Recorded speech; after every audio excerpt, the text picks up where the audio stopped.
Good afternoon. Welcome to today's event, Keep on Trucking, the Road to Charging and Refueling Infrastructure. I'm Hanne Cokelaere. I'm a reporter of logistics policies for Politico's mobility team, and you're watching Politico Live. The EU has set some ambitious climate targets. The aim is to be climate neutral by 2050, but it's also faced with stubbornly high transport emissions. So transport emissions have to drop 90% by 2050. And for trucking, that means that by 2030, thousands of trucks have to be zero emission. By 2050, nearly all of them. Now, over the summer, the Commission has put forward a proposal to strengthen the EU's alternative fuels infrastructure rules with binding targets for countries to roll out charging and refueling infrastructure. But that's just a start. And we have a great panel lined up for you to discuss what's next. But first things first, I'd like to thank our partner Valean Truck and Bus for making this event possible, and I'd also like to thank you, our viewers, for joining. You can follow this event from our website, but you could also join from Twitter, Facebook, or LinkedIn. We'd love for you to participate. First of all, you can tweet about this event to @LivePolitico using the hashtag #EUTrucking. You could also ask questions using Slido. Now, if you're joining from our website, you'll find that Slido is embedded next to the live feed. If you're joining from any of the other platforms, you can also ask questions through the Slido app. Don't forget to use the hashtag #EUTrucking when you do. Also, if you ask questions, it'd be great if you leave us your name. It's always nice to know who the questions are coming from. Let's get the ball rolling also with a poll, the question left by our partner Valean Truck and Bus, who's asking who should be the main actor responsible for setting up the necessary charging infrastructure for trucks across Europe. Do let us know your position there. Now, before we move on, we will move to a message that Andreas Stossmann, the CEO of Valean Truck and Bus, left for us. A warm welcome from Munich to everyone. First things first, electric trucks are a reality and they are here to stay. We at Valean Truck and Bus believe that investing in battery electric trucks, buses and vans is the most efficient and fastest way of achieving climate neutrality in the transport sector. When will this happen? Our commitment is to do it by 2050, maybe earlier. And what is important? In order to get there, we must begin now to provide all of the enablers needed for truck operators to feel comfortable switching from internal combustion engines to a new electrified transport ecosystem. Truck operators are expecting vehicles that can run almost 24/7. Having a sufficient and reliable charging infrastructure is fundamental. If a truck owner is not certain about being able to charge the truck when going from A to B, then they will choose to keep on driving diesel trucks, even if it's more expensive to do so. Why? Because trucks are meant to be work tools and being reliable, operational in the basis of the business. If the charging infrastructure is in place, then truck operators will be able to plan their routes and investments accordingly. So how do we get the enabling conditions? The Commission's AFIR proposal, which includes binding targets for member states to set up the needed charging infrastructure, is essential. We at MAN support the Commission 100% in this effort, but we have to raise the bar in the ambition levels. Additionally, we know that to truly achieve carbon neutrality, it will require everyone's contribution in establishing the urgently needed charging infrastructure dedicated to trucks. That's why the Traton Group, of which MAN is a part of, has communicated its intention to partner with other manufacturers to install and operate a high-performance public charging network for battery electric heavy-duty long-haul trucks and coaches across Europe. The joint aim is to initiate and accelerate the build-up of charging infrastructure to enhance customer confidence and to support the EU's transformation to climate-neutral transportation.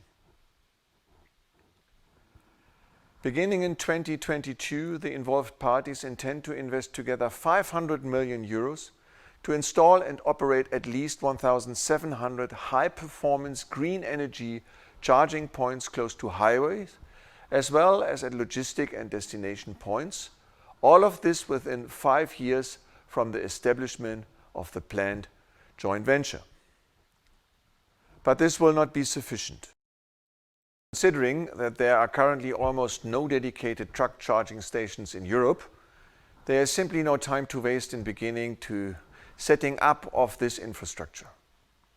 The amount of energy and space needed to charge a truck is vastly greater than for passenger cars, which means we have a much more complex endeavor from what we have had to deal so far.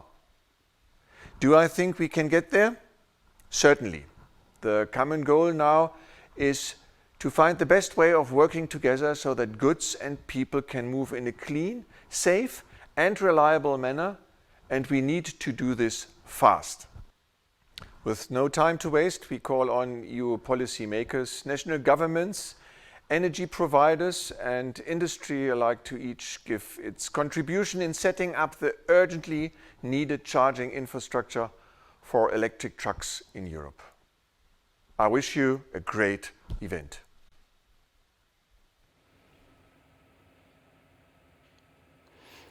Thank you, Andreas Tasman, for that welcoming words. Now let me introduce you to our panel.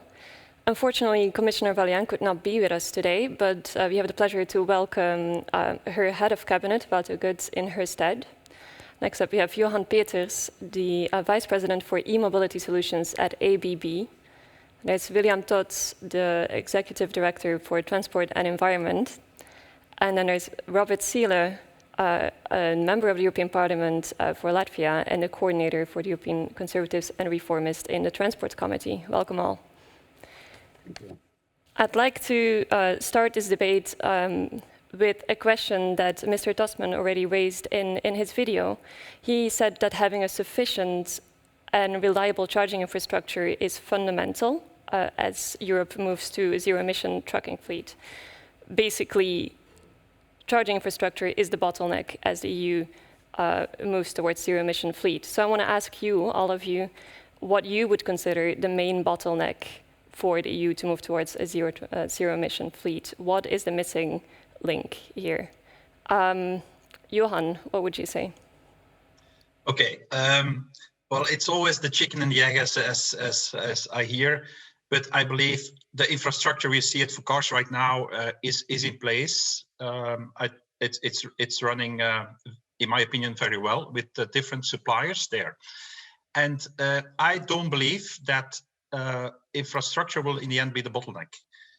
We will make that work. There is standardization ongoing for trucks, megawatt charging systems where we can charge up to 3 megawatt. I think the biggest bottleneck will be availability of the vehicles, in short. So battery electric vehicles in volume available, that will be, I think, the bottleneck, and less the infrastructure. Right, thank you. Walter, do you agree? I do not disagree, but from our perspective, from the European Commission, we have tackled now the bottleneck of lack of infrastructure. With the AFIR regulation, which we have proposed on 14th of July, we will make it now mandatory for member states to build up along the network of the TEN-Ts sufficient charging infrastructure also for not only electric, but also hydrogen and LNG, so that trucks can be sure that they can cross the countries and cross Europe and have sufficient charging infrastructure. This is this chicken and egg issue which needs to be solved, because as long as there's not sufficient charging infrastructure, there is not sufficient market uptake of these clean trucks. Obviously, there are other bottlenecks like investment, like innovation, and of course the whole cost structure of the truck business. But from my perspective, I think the AFIR has made now a good proposal in order to solve at least the regulatory bottleneck to have not sufficient binding charging infrastructure targets in place for member states. Thank you. Okay, so charging infrastructure, but with the beginning of a solution there. William, would you agree? If you ask me, the main bottleneck is vehicles.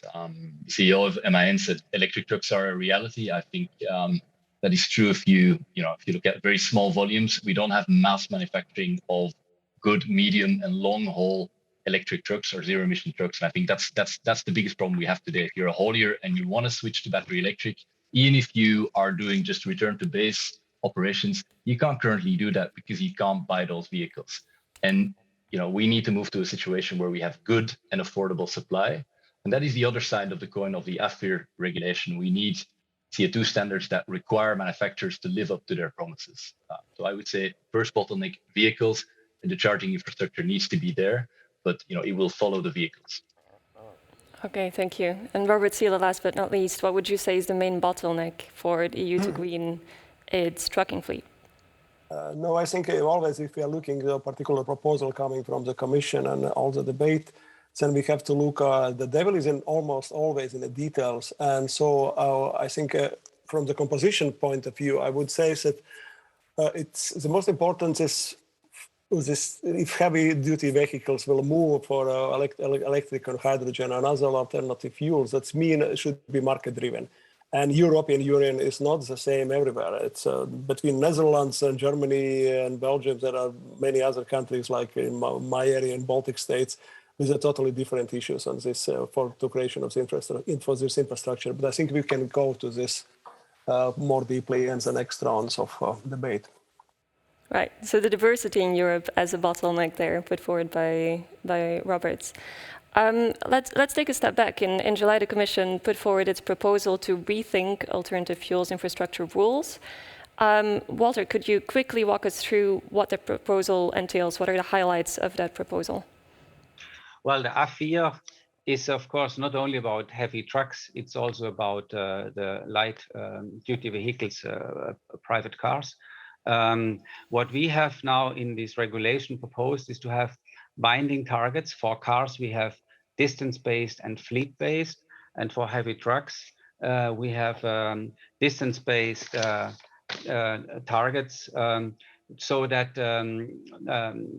market participants and truck hauliers know exactly that by the given dates, they will have sufficient charging in place in order to do their business across Europe. What we have also included in the AFIR is not only the number of charging stations fixed, but also, of course, the quality of the charging when it comes to the kilowatt hour delivered to the truck at each charging stations. And for PKWs, it's also very important that we have also some standards about payment systems and usability, of course, and compatibility of the charging stations across Europe. So I think with this regulation, and we have now a legislative proposal which makes the already existing AFID more binding, more ambitious, in line with our 2030 decarbonization targets. It's part of the Fit for 55 package. It shall be seen together with other measures of that package, namely the alternative fuels proposals, the CO2 standards for cars, of course, also the ETS proposals, so that we have also the cost structure in view, so that there is also incentives then to go into these alternative fuels in electric mobility and in hydrogen mobility for trucks in the coming years. Thank you. And why the focus on distance-based targets for heavy-duty vehicles? Well, heavy-duty vehicles, they have a specific characteristic that they are used across Europe.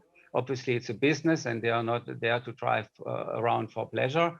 And they are often not even in the country all the time where they are registered.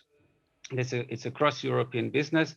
That's why we thought a distance-based along the 10T corridors, and also, of course, along safe and secure parking places and along urban nodes is the right way of go about heavy-duty vehicles to have targets for the long distances.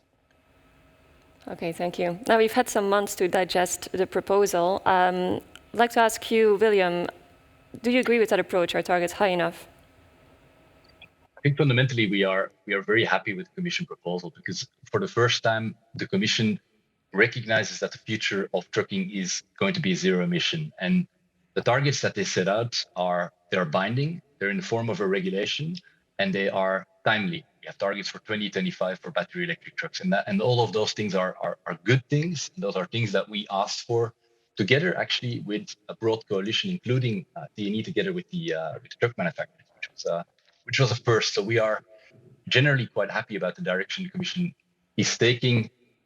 We would say that when it comes to, but this is a bit more technical, but when it comes to the power output targets that the Commission is setting, so how much power will be available at those charging hubs, they're being a bit conservative. So we would like to increase that.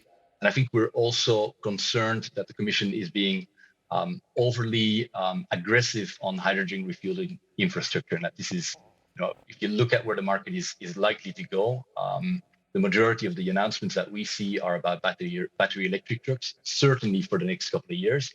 And even by 2030, the sort of the order of magnitude is 80 to 20% if you look at industry announcements.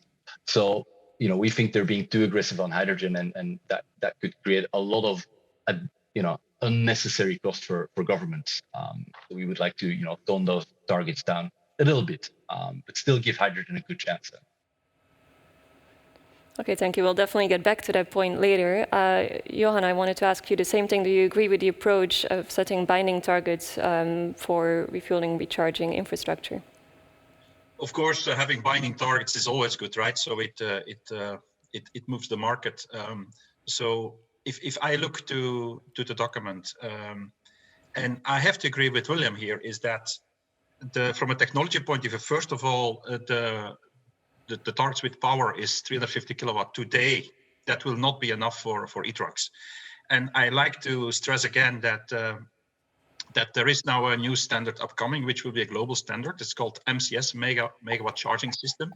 And this will go up to levels of 2 and 3 megawatt. And this is, if we talk long haul trucking, that's exactly what we need. So I think the power definitely has to go up to enable that. And I also have to agree with William on the whole debate about hydrogen. I think the Commission is probably a little bit over-optimistic. If I see what's going on in the market today, if we talk to truck makers, how easy it is to charge them, we will have a standard. We will have the power levels. It will be cheaper and so on. I think, of course, the market economics should play, but I fear that demanding targets on hydrogen refueling stations can maybe be very, very costly. So there I'm worried. I'm a little bit worried. But electrification, absolutely, but we need more power. That would be my conclusion. Right, thank you. We'll get back to hydrogen in a second. I wanted to ask Robert first. Do you agree with the approach that the Commission has taken in its proposal for AFIR? Well, you see, if there is a binding targets, it's kind of stick. It's less carrot, it's stick approach. And also your public opinion about this, who has responsibility for the creation of alternative fuel infrastructure in the European Union, it's member state governments. So, but if we look, member states, governments, if they have a binding targets, then the question is who, for which money we build this infrastructure with these binding targets. For the marketplace, as I told, in the richest part of Europe, where the highest market for freight on the road, of course, there will be market-driven approach. There will be private investment. They will create, as also the industry will creating tracks and also all this connector standardization and implementation on the charging points. That's market-driven approach. But at the same time, for countries on peripheral areas, where you have to put more public money, which means you are taking away this public money, either it's EU money or national budget money, away from other needs to put for this infrastructure creation, just because it's a binding target, even if it's not in a benefits of the businesses of this particular member state. It's pretty politically difficult issue. That's why I think what is okay for Germany, Belgium, Netherlands, France, it's maybe not so okay in peripheral countries. Whereas the target, of course, is a market with the third countries like Russia and so on. which is again so many different issues with the stops for the border and so on, where we create those infrastructure for charging points on when trucks have to stay sometimes 2-3 days, particularly before Christmas. So we're hearing two pretty different positions there. On the one side, a commission putting forward rather conservative targets on some aspects. On the other hand, a pretty big diversity in Europe and different perspective depending where you are. Walter, how did the commission square that problem? Anne, thank you very much. I would like to come back for a moment on this hydrogen. Our idea behind this proposal is that it shall be, as far as possible, technological neutral and market driven. If it's not market driven, it will not be commercially viable in the long run, and it will be difficult to imagine that we decarbonize transport if we don't have a market driven approach. And it is a matter of fact that the truck manufacturers are also going into hydrogen, and not only in battery driven trucks. I mean, a recent ICEA paper foresees that manufacturers expect 40,000 battery electric trucks on our roads by 2025, but they assume also a longer lead time for hydrogen fuel cell trucks, but with 60,000 expected to be on the road by 2030. And let's not forget that we also have LNG still a target in there, liquefied natural gas, by 2025 along the core 10T network.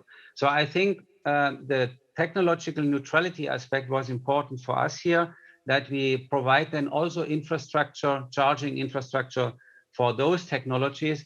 If we were to go only to battery electric, we would not be technological neutral. And I think it's also the task of the regulator to leave market space to innovate and to come forward with the best solutions and to be a bit more technological neutral in this sense. Thank you.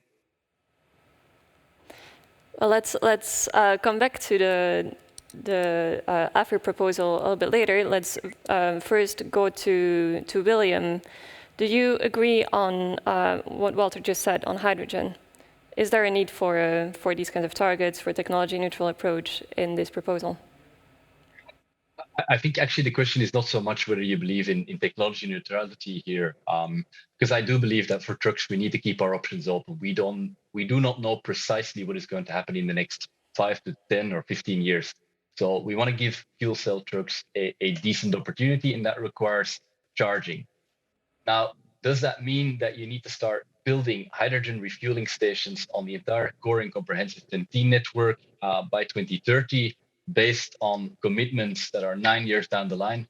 I think the discussion is not so much whether we need to build hydrogen refilling stations. The question is, how many do we need to build? And is there a way we can do this with much more limited investment so that we can give those manufacturers that invest in hydrogen a fair chance? And I think what we would see is that hydrogen is going to be really big around ports, around industrial clusters, where there's also a lot of truck traffic happening. So maybe it makes more sense to focus your investment in refilling stations around those areas rather than trying to roll it out across the European Union, which is going to be like a pretty expensive undertaking. And I do agree with Mr. Zile. We will, public money is not limitless. So we need to make some choices there. What would you say to that, Johan? Well, for me, it's in the end is the market will decide, and I really believe there is a big risk that maybe now we are overinvest in the egg, so the chicken has to come or whatever, right? So if we say, let's first make sure the infrastructure is there and the cars will come, I'm not so sure about that. So we should be really in very close synchronization with the manufacturers to see, okay, what are you building now the next 5 or 10 years? And we are very close to most of the truck makers. And I can tell you that at this moment, what you will see happening and coming on the streets the next 2, 3, 4, 5 years will be mainly electric trucks. So I'm concerned that maybe too much money.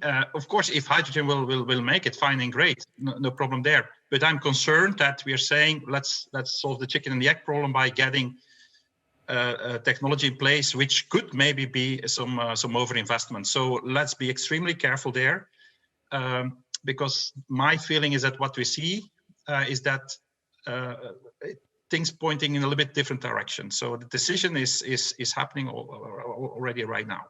So I'm concerned with that. Robert, you already raised the issue of public cash not being unending. Would you have particular concerns about hydrogen versus electricity, or is this a more general concern? Well, I think it's just 2 sentences about the general what has been discussed here. If it's market-driven approach, then probably don't need the public money for the current traditional fuel stations retail. We don't need to use the public money at all. So it's done by businesses. So that's why if we are going to this electrical or hydrogen, and there is no will for market to put the private investment, private money into create this infrastructure, that is something is not trustable by the market. That means you have to spend public money. Concerning this electricity and hydrogen, definitely hydrogen, I agree with William. So hydrogen technologically is behind now. So, but it doesn't mean that the future would be the same, particularly for heavy-duty vehicles. Actually, there is also for a public transport. There is an example in Riga, in my country capital. So they used to have a Juncker funds project for the public buses and coaches for hydrogen, and it's bought 10 vehicles and 1 filling station for the passenger moving, and it's actually it's not success story. But it was paid almost everything by your taxpayers' money, but there are only 4 or 5 vehicles still moving, and it means also efficiency for the hydrogen. This filling station is very low, if I would say not in minuses. So, but it doesn't mean that in the future for heavy-duty vehicles, hydrogen cannot be developed as a good technology acknowledged by the market. Okay, let me throw this back to you, Walter. You've heard a lot of comments on the hydrogen targets in the proposal. You've already kind of set out why the Commission opted for including them in the first place. But to come back to the question I raised before, this concern about it being a one-size-fits-all approach, trying to do a lot at the same time across Europe that's quite diverse. How do you make that balance? Actually, and I don't think we have a one-size-fits-all approach. In contrary, this AFIR leaves quite some margin, but it gives minimum standards, minimum targets. When it comes to hydrogen, I see this point that it's maybe for the moment more likely to emerge first in certain member states or in certain areas like ports or big logistics centers. But if we were to go down that route and have hydrogen refueling stations only in those parts, we would not cover the whole European Union territory. We would have an issue with cohesion and with development also in areas which might well catch up and have then this hydrogen business also in 10 years from now on. So I think we have done a reasonable proposal. This was properly reflected and evaluated here. And as said, it's minimum targets along the 10T networks. I totally agree with Roberts that in the ideal scenario, this would be all market driven.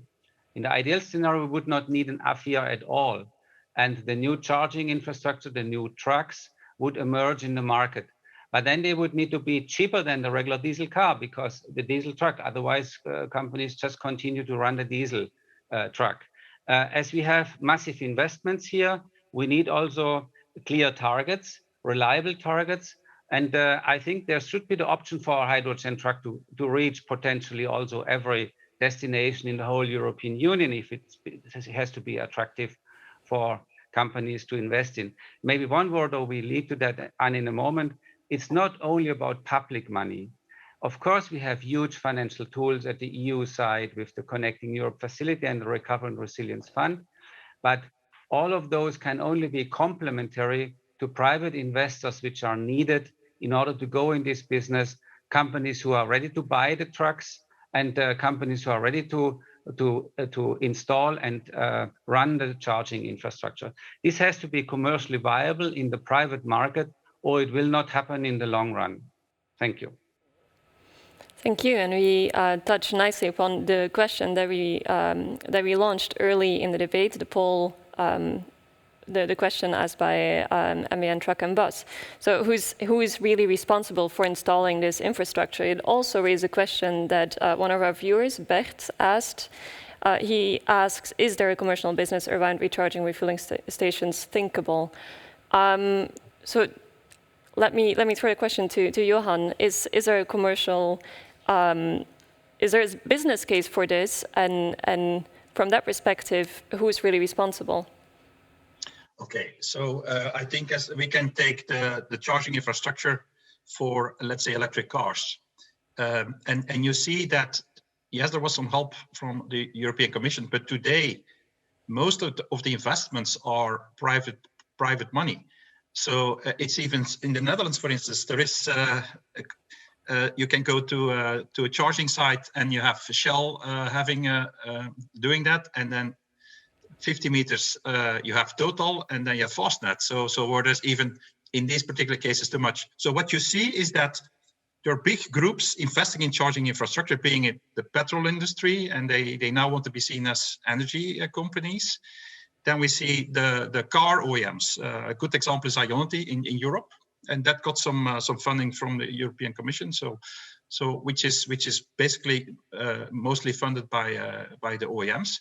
And then you see a third group, which are the utilities. They say, I want to keep that that business. And what you see is that charging itself, it's not only public charging. So I would say for cars, 90% of the charging will happen at home or will happen at the office, where you can also start to do some very interesting things with respect to the grid. And I also expect that something similar you will see with trucks. So trucks will be charged, yes, for long haul, they will be charged, but they will also be charged overnight at the destination. And this is something which makes charging interesting as a business. So the model is that if you can charge, you will charge at the cheapest location, and that is always, let's say, at the office or the endpoint or at the depot, which will be cheaper than diesel or whatever. And then when you have to, and that's not always, when you have to, you will charge on the long haul. And I think even for with the range of trucks we see right now, which are coming, which have 600-700 kilometers with electric, that's coming. I think the business model is there, long haul, where you will pay more and operators will install these systems. Yeah, so that's our view. Roberts, would you agree? Well, I just it reminds me a bit some white paper or the future mobility strategy. I think it was done in a previous parliament. And there there was the general approach was that trucks will move freight mainly of 500 kilometers, and train would be more useful, and or motorways on the sea and things like that. So now we are going to, of course, technology develops. That's clear, but and trucks become environmentally friendly. But it doesn't mean that we would like to see all the freight moving on the road. I think it creates congestions, even if it's electric or hydrogen. And something is developing. We have to be pretty careful with this, and also with this market-driven approach again and again. So if we perhaps we have to keep for high market areas in the Western Europe as a development driven by the market, and then we will see how much businesses are ready to go and require charging infrastructure in peripheral areas. Are those companies working, for example, from Germany intend to go to Moscow, for example, via these Baltic states? And of course, they need the charging points. What the Russian drivers and Russian driving companies will how they will move the freight to Europe and back? So are they using in said countries electric tracks in the future? So I think we have to be really tailoring and maybe to do it step by step, developing how market requires. You touched on an issue there, Roberts. Congestion as well is one impact of trucking traffic. And that has a parallel to the question of you raised. Akos Ersek asked, should long-distance trucking, which requires a driver to spend the night in a tractor, remain the mainstream way of transporting goods? It's a bit of a broader question here. Walter, what would you say? This brings us a bit away from the AFIR. I just wanted to say that the AFIR is only about public accessible charging stations. It doesn't deal with the private charging stations, which are at home in the garage or in private buildings. It needs to be public, but public accessible can be privately organized or publicly organized. Your earlier question about who builds this charging station, in the ideal scenario, in our view, it will be built by private market participants in the beginning with financing support through government programs. But in some countries or in some places, it could be also under public concessions or even in public hands. If you think about city areas, so the charging stations could be also run by government. The general question about trucks or not trucks above 500 kilometers, well, this brings us to the heart of our mobility strategy. We want to decarbonize the transport by 2050. We have our very ambitious 2030 targets. We have made the Fit for 55 proposals. We will come forward later this year with 10T and railway policy. We have now currently the European Year of Rail. We had the Connecting Europe Express running through Europe in the last 6 weeks. We have done a lot to promote for the moment the shift to rail, the model shift, and of course intermodal transport. But still, our perspective is that we do not want to ban any mode of transport, but to leave this to the markets through innovation and through decarbonization with the respective technology. And I think there's also a good place for both train and truck traffic in the long distances. Thank you. Thank you. Earlier, you already raised the CO2 standards as one important part of this general move towards greening the trucking fleet in Europe. So they are up for revision next year. What is their role, and by how much should they be increased to actually have an impact here? What would you say, William? Well, that's a great question. I think it's also a great question in the context of what we're discussing right now. So if you want market players, if you want all the groups that Johan mentioned, the energy companies, the utilities, etc., if you want them to invest, they need to know that there's going to be a market.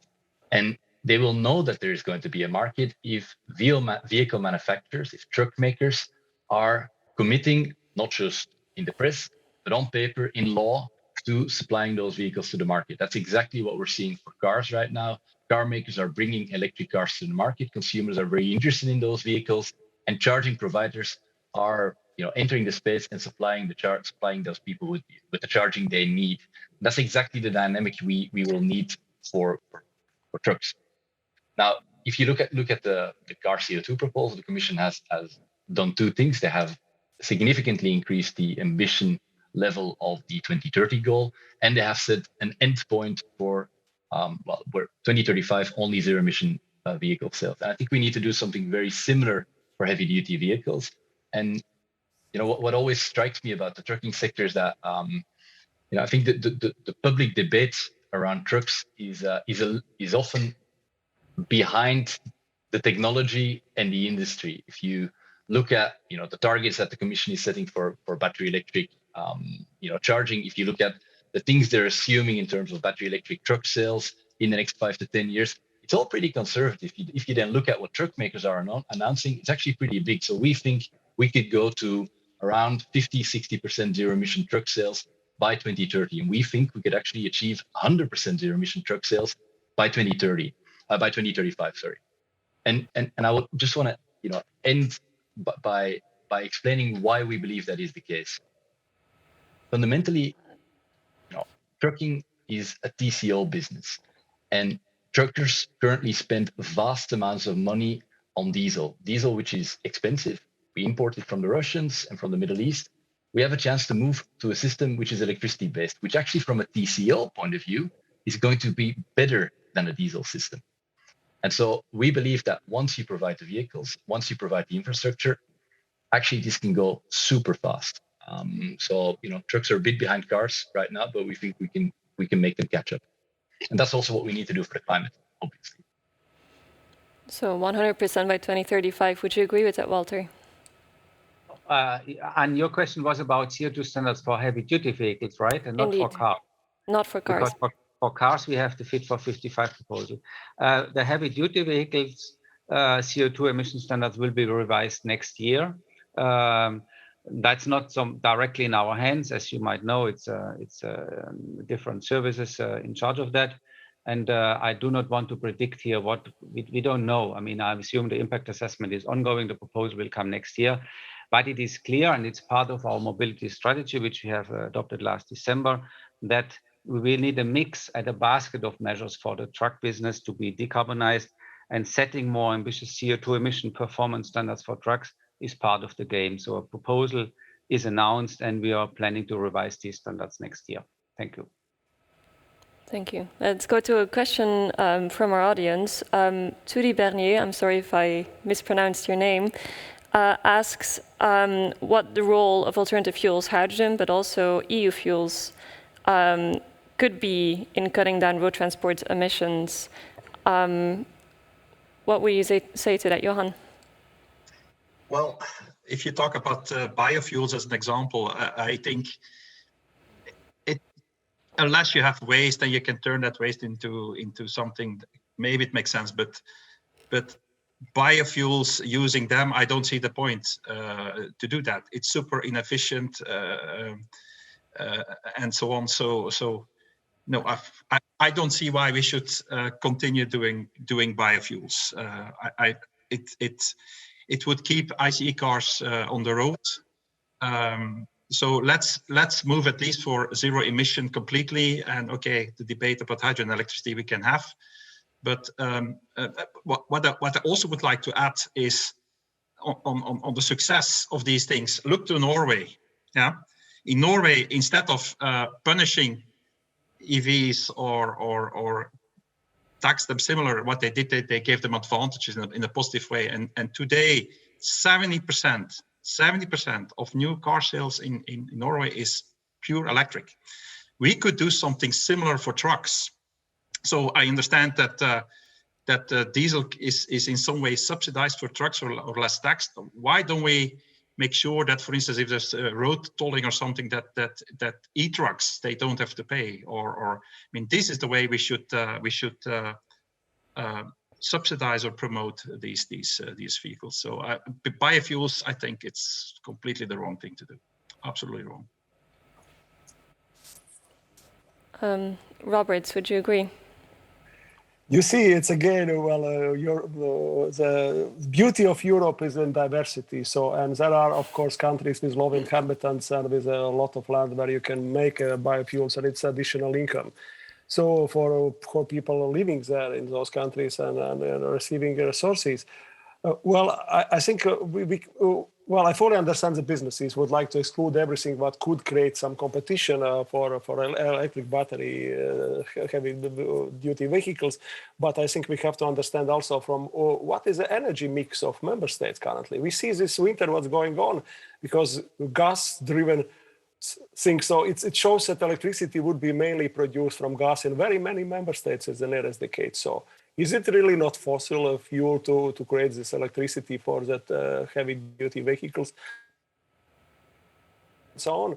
And also we have to remember that sometimes for infrastructure it's very important.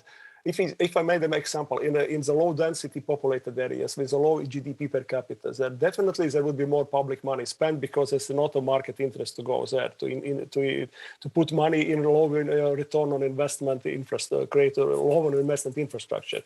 So it means there will be gone this money.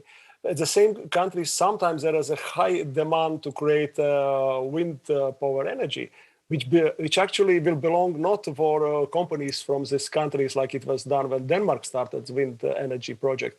But if we from other EU member states, it's investment, but all the income from this money are going outside of the country where those wind generators stays. And then what is the feeling of those countries at the end? So they put the public money in electrical infrastructure, which mainly the significant part done not by renewables, and if they're done by renewables, the money flow away from those member states. So I think it's politically very difficult issues what we have to develop and to analyze before we come to the final decision. I see Johan would like to react.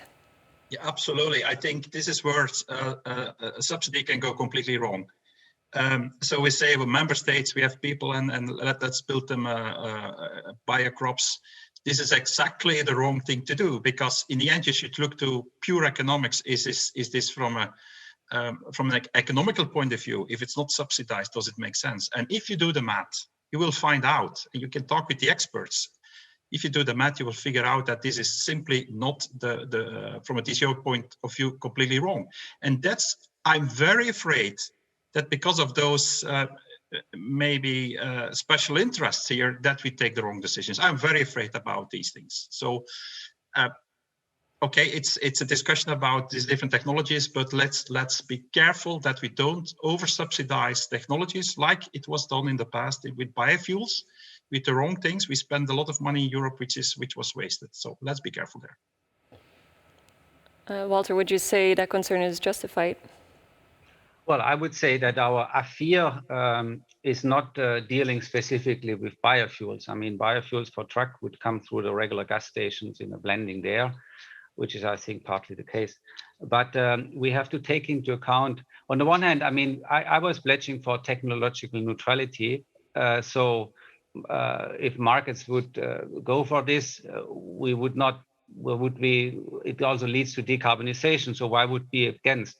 But I would like to say here on biofuels and particularly e-fuels, which are electricity-based, we have also our fuel aviation proposal in the Fit for 55, and we have the maritime proposal.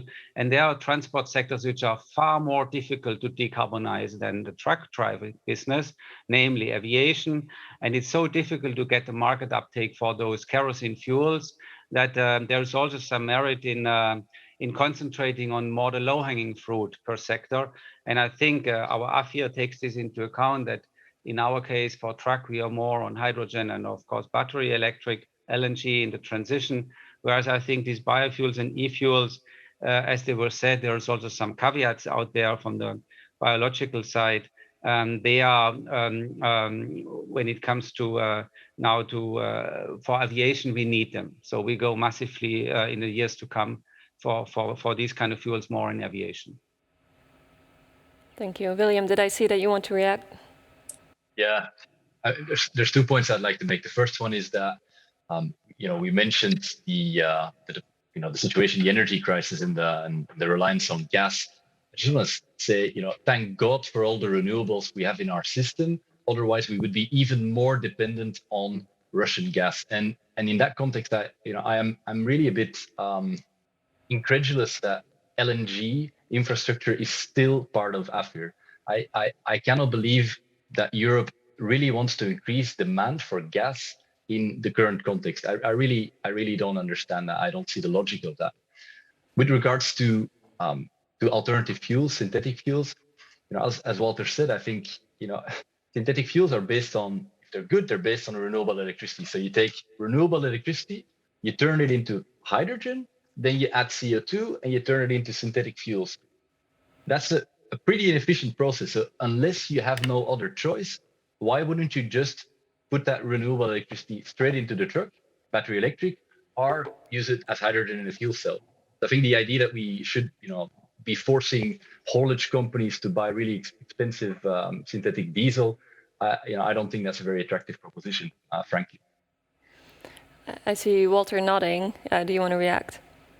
No, I totally agree. This was making my argument even clearer. It's also a cost factor. These e-fuels are pretty expensive, and turning them electricity first in liquids and then back into a combustion engine, I think then let's better use electricity directly for energy efficiency reasons. Absolutely.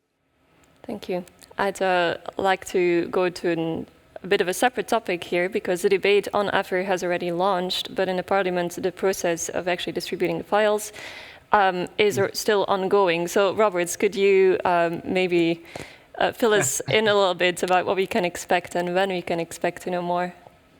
We currently see all these files done by the College of the Commission in July, came to the Parliament, and Parliament Conference of Presidents still cannot decide about responsibilities of committees. It was several attempts to succeed, but it's not yet done.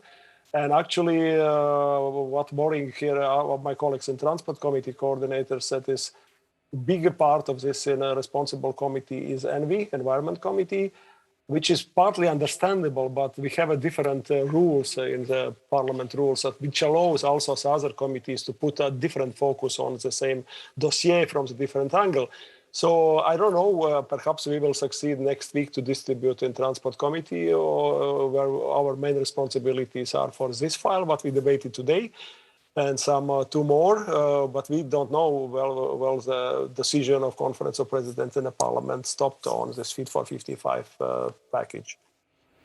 Would you put your name in the hat to lead the work on this file? Well, it was one of my group's intention to take this file. So, but of course, we are not the biggest group in the European Parliament. So there is a mathematics points done system. So I think we will see. But as a good colleagues coordinators, we are trying to find a good compromise. But I think for all these packages in transport-related sectors, particularly, if there would be no intergroup and intergeographical understanding from politicians for the best compromise, it will create more difficulties. And if you just vote by numbers, I think the result could be pretty discussable. And at the end, it could be something like a mobility package, which still waits for what is going. Many companies, haulage companies in Eastern Europe and Central Europe is waiting. What will be on the 21st of February next year, when all the biggest part of this package, including empty trucks driving through all the Europe, will be in place or not. So this is how companies are living now. They are not so much intended in many member states to think about this nice future as we discussed today. So. You raised the situation of companies, and that's a beautiful segue for me to ask you about one final aspect that we haven't really touched upon yet. You've raised other proposals in the Fit for 55 package that might increase the price for road transport, including ETS per road, possible changes in energy taxation. So why is this crucial in greening transport, Walter? Well, the Fit for 55 package is a basket of measures. Of course, we can say we have these charging stations, and truck drivers, truck companies will buy new hydrogen trucks or electric trucks, but still it's a cost issue. So it is also important that we translate the real costs of emissions into the mode of transport. So that's why we have, for instance, the road charging through Eurovignette, which, by the way, allows now also for CO2-based charging for heavy-duty vehicles. And we have the emission trading scheme, and we have the CO2 standards for the car manufacturers and the truck manufacturers. It's a basket of measures which needs to be brought together to have to reach these very ambitious targets by 2030 and 2050. We have heard concerns from transport operators that they could face multiple increases of costs at the same time, whereas at this stage, they don't really see how they could prevent having to foot the bill for that without anything to switch to. How do you see that, William? I think the point is that, if you're a trucking company, if you're any company, if there's going to be a tax increase, you need to know that the same applies to your competitors. You need a level playing field. I think what's good about the Commission proposal on emissions trading is that this will affect everybody in the same way. So ultimately, this is about truck makers, trucking companies will have to pay more for diesel. At a carbon price of 40, 50 euros a ton, 10, 15 cents more. Not immediately, of course, over time, but those costs you can pass them on to your consumers. And if everybody has to do the same thing, there is no competitive disadvantage. I think that's really important. What is also important is to understand that when it comes to diesel taxes, for commercial diesel taxes, we do have a problem in Europe. Trucks are very mobile, so it's very easy for them to go and fill up in the place that has the cheapest diesel tax. And that's why Luxembourg is such a popular stopover or stop destination.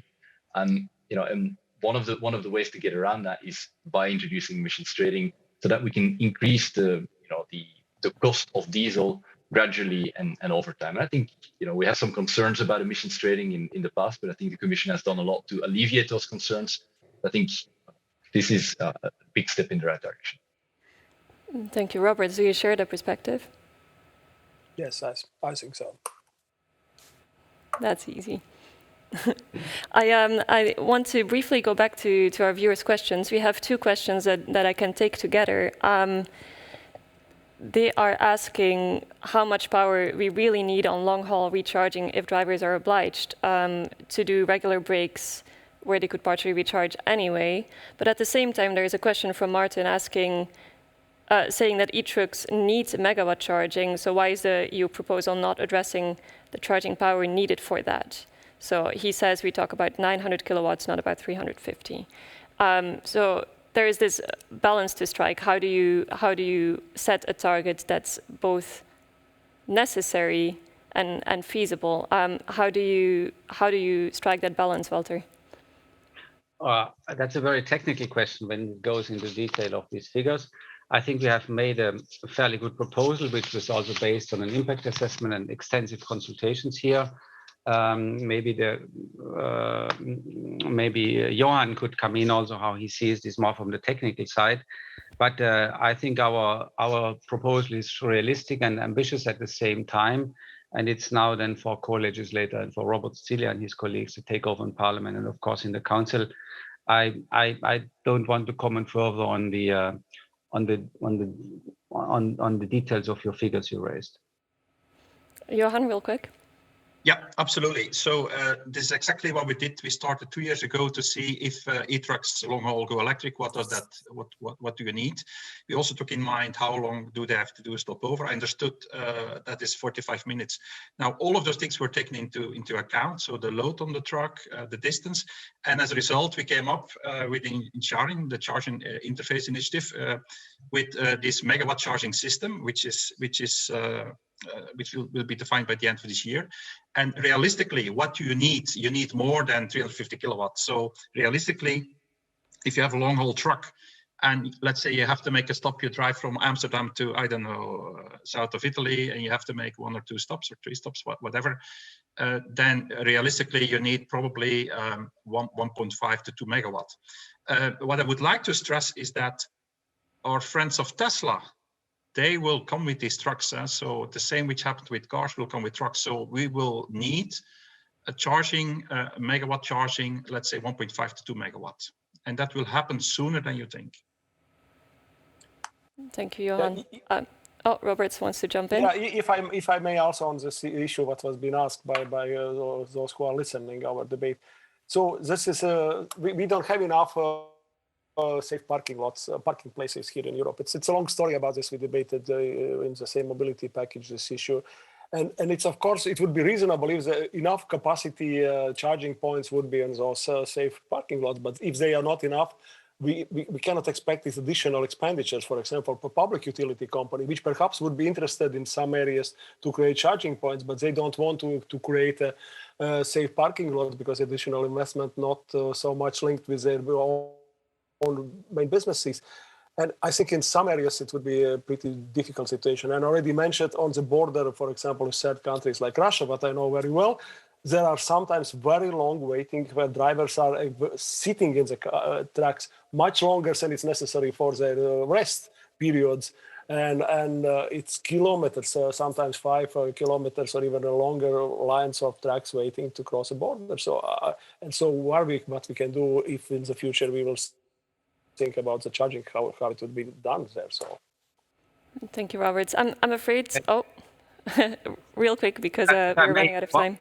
One comment, Anne, is that I think this last 3 minutes discussion shows also that the AFIR proposal, which goes across Europe with this 100 kilometers along the 10T,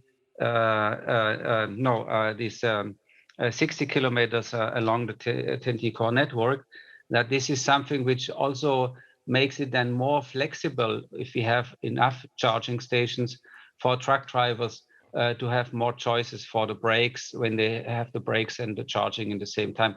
And I do agree with Robert Zile, and it's part of our policy making to increase the safe and secure parking places. This will be part of our forthcoming initiative. It's of absolute great importance that we have that, not only for the charging, but also for the well-being and the social standards for our drivers. Thank you. has been a very interesting debate. So I'm sorry to have to stop our debate here because our time is up. It's of course early days. This debate will take. Is only really beginning, so I'm sure we'll be talking about this much more in the future. We've heard a call for flexibility, taking into account the diversity in Europe, and at the same time, we've heard about the importance of having a network across Europe that actually allows to make this shift. So there's an interesting interplay here that we'll definitely be talking a lot more about as this policy proposal passes through the institutions. Let's take a look at the poll. We asked who should be the main actor responsible for setting up the necessary charging infrastructure for trucks across Europe. And 39% of you said it's the national governments, 33% said it's energy providers, 23% said the EU institutions, and 5% said vehicle manufacturers. So we've got just a slight majority for national governments, but definitely vehicle manufacturers seem to be off the hook. Thank you very much for joining our panel. I would also like to join our sponsor, MAN Truck and Bus. And I would like to thank our audience, of course, for joining in the debate. If you had feedback for us, that would be very welcome. You can contact us at live@politico.eu. And if you liked the event, I've got very good news for you because we've got more events lined up through the fall, including one on flying sustainability, where we'll also be welcoming the Commissioner Valean and the French Transport Minister, Jean-Baptiste Djebbari. Do book your seat because it will be a live event. Thank you very much for joining, Robert, Johan, William, and Walter, and have a lovely afternoon.